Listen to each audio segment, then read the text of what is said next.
Hi, എല്ലാവർക്കും saints ഡയറിയിലേക്ക് സ്വാഗതം.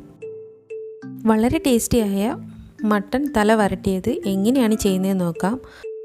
അപ്പം, വരട്ടി, പത്തിരി എല്ലാത്തിൻ്റെ കൂടെ നല്ലതാണ്. വളരെ എളുപ്പമാണ് ഇതുണ്ടാക്കാൻ. ഒരു കുക്കറിലേക്ക് ഒരു മട്ടൻ്റെ തല കഷ്ണങ്ങളാക്കിയതാണ്, അതിട്ട് കൊടുക്കാം. അതിലേക്ക് 1/2 ടീസ്പൂൺ മഞ്ഞൾപ്പൊടി, 1 ടീസ്പൂൺ ഉപ്പ്, 1/4 കപ്പ് വെള്ളം,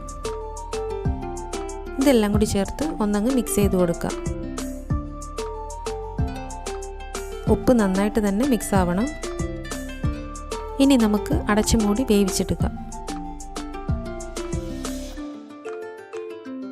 ആവി വന്ന് തുടങ്ങുന്ന സമയത്ത് നമുക്കിതിൻ്റെ വെയിറ്റ് ഇട്ട് കൊടുക്കാം.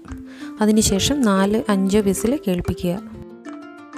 ഞാനിവിടെ 4 വിസിലാണ് കേൾപ്പിച്ചിരിക്കുന്നത്. അതിൻ്റെ പ്രഷറെല്ലാം മാറിയതിന് ശേഷം തുറന്നു നോക്കുകയാണ്.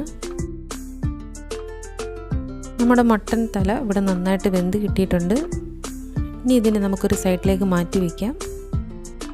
ഇനി നമുക്ക് ഒരു പാൻ അടുപ്പത്ത് വെച്ച് അതിലേക്ക് 4 ടേബിൾ സ്പൂൺ വെളിച്ചെണ്ണ ചേർത്ത് കൊടുക്കാം. അതിലേക്ക് 2 തണ്ട് കറിവേപ്പില ഇട്ട് കൊടുക്കാം. അതിലേക്ക് ഒരു 20 ചെറിയ ഉള്ളി ചതച്ചെടുത്തതാണ്, അതിനെ ഒന്ന് വഴറ്റിയെടുക്കാം. അതിലേക്ക് കുറച്ച് ഉപ്പ് ചേർത്ത് കൊടുക്കാം. മസാലയ്ക്ക് ആവശ്യമായിട്ടുള്ള ഉപ്പാണ്. ഉള്ളി ഒന്ന് വഴണ്ട് കിട്ടുന്ന സമയത്ത് നമുക്കിതിലേക്ക് 3 ടേബിൾ സ്പൂൺ ഇഞ്ചി വെളുത്തുള്ളി ചതച്ചതും 4 പച്ചമുളക് നെടുകെ കീറിയതും കൂടി ഇട്ട് നമുക്ക് നന്നായി അങ്ങ് വഴറ്റിയെടുക്കാം. ഇഞ്ചി വെളുത്തുള്ളി പേസ്റ്റിൽ വെളുത്തുള്ളി കൂടുതലും ഇഞ്ചി കുറച്ചുമാണ് ചേർത്തിരിക്കുന്നത്. ഇത് എണ്ണയിൽ കിടന്ന് നന്നായിട്ടങ്ങ് വഴറ്റിയെടുക്കാം. ഇത് നന്നായി വഴണ്ടതിന് ശേഷം അതിലേക്ക് 1 ടീസ്പൂൺ ഗരം മസാലയും 1.5 ടേബിൾ സ്പൂൺ കുരുമുളക് പൊടിച്ചതും ചേർത്ത് കൊടുക്കാം. അതിലേക്ക് 1/4 ടീസ്പൂൺ കാശ്മീരി ചില്ലി പൗഡറാണ്, അതുകൂടി ചേർത്ത് നന്നായി അങ്ങ് മൂപ്പിച്ചെടുക്കാം. ഈ എണ്ണയിൽ കിടന്ന് നന്നായിട്ട് തന്നെ മൂത്ത് കിട്ടണം. ഇതിൻ്റെ പച്ചമണമെല്ലാം നന്നായിട്ട് മാറി കിട്ടണം. അതിനുശേഷം 3 വലിയ തക്കാളി ചെറുതായി കട്ട് ചെയ്തതിന് ഇട്ട് കൊടുക്കാം. അത് ഒന്നങ്ങ് വഴറ്റിയെടുക്കാം. അതിനുശേഷം ഇതിന് മൂടി വെച്ച് വേവിച്ചെടുക്കാം. ഒരു 2 മിനിറ്റ് മൂടി വെച്ച് വേവിച്ചെടുക്കാം. തക്കാളി ഏകദേശം ഒന്ന് കുക്കായി കിട്ടിയിട്ടുണ്ട്. ഇനി ഇതിലേക്ക് നമ്മൾ വേവിച്ച് മാറ്റി വെച്ചിരുന്ന മട്ടൻ്റെ കഷ്ണങ്ങൾ ചേർത്ത് കൊടുക്കാം. കഷ്ണവും അതിൻ്റെ ചാറും എല്ലാം കൂടി ചേർത്താണ് ഇതിലൊഴിച്ചിരിക്കുന്നത്. അത് നന്നായി തന്നെ നമുക്ക് ഇളക്കി കൊടുക്കാം.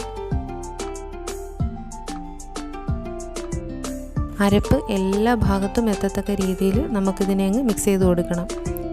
ഈ മിക്സിങ്ങിലാണ് ഇതിൻ്റെ ടേസ്റ്റ് ഇരിക്കുന്നത്. ഓരോ കഷ്ണത്തിലും അരപ്പ് പിടിക്കുന്ന രീതിയിൽ തന്നെ മിക്സ് ചെയ്ത് കൊടുക്കാൻ ശ്രദ്ധിക്കണം.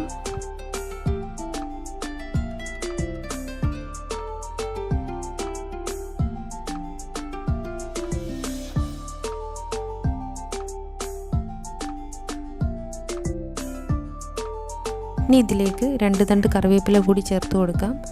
2 തണ്ടോ എത്ര വേണമെങ്കിലും ചേർക്കാം. ഞാനിവിടെ 2 തണ്ടേ ചേർത്തിട്ടുള്ളൂ.